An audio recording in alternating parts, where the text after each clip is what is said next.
mau ngày ní mà unboxing ngày bóng ôn mơ tol phần này tại mà đón ở trong vậy chờ đấy bóng ôn xua ta thay rư cả cha bà thay rư cả cha bóng ôn á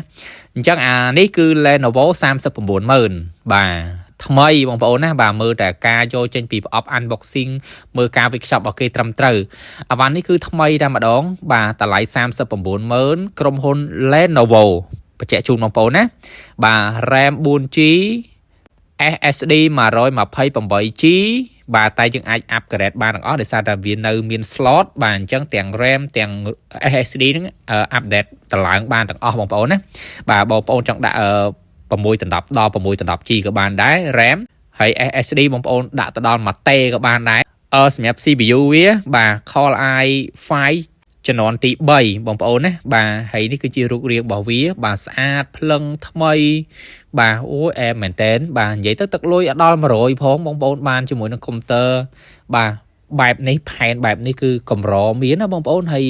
តែខ្ញុំមានការធានាជូនបងប្អូនទាំងធានាទៅលើ hardware software បាទ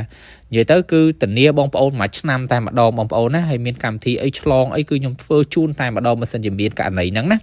អញ្ចឹងបាច់ភ័យទេសម្រាប់អ្នកដែលគាត់ស្រឡាញ់ជាមួយនឹង brand ប្រភេទ$99បាទតាមពិតតម្លៃវា100ជាងតែខ្ញុំ promotion ខ្ញុំយកមកច្រើនបងប្អូនខ្ញុំលក់តា99ឲ្យបងប្អូនប្រើទៅប្រើបានគ្រប់សពបែបយ៉ាងតែម្ដងបាទស្រួលណាស់យកទៅរៀនយកទៅអីយកទៅកាន់ពេកកាន់អីមកអែមមកឆ្ងាញ់តែម្ដងណាអាចតាក់ទងខ្ញុំបានតាម TikTok ហ្នឹងឬក៏ទៅដល់ហាងក៏បានខ្ញុំមានលក់រាយបោះដុំទាំងអស់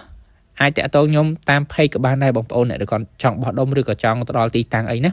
បាទ page របស់ខ្ញុំ admin តុលាអរគុណ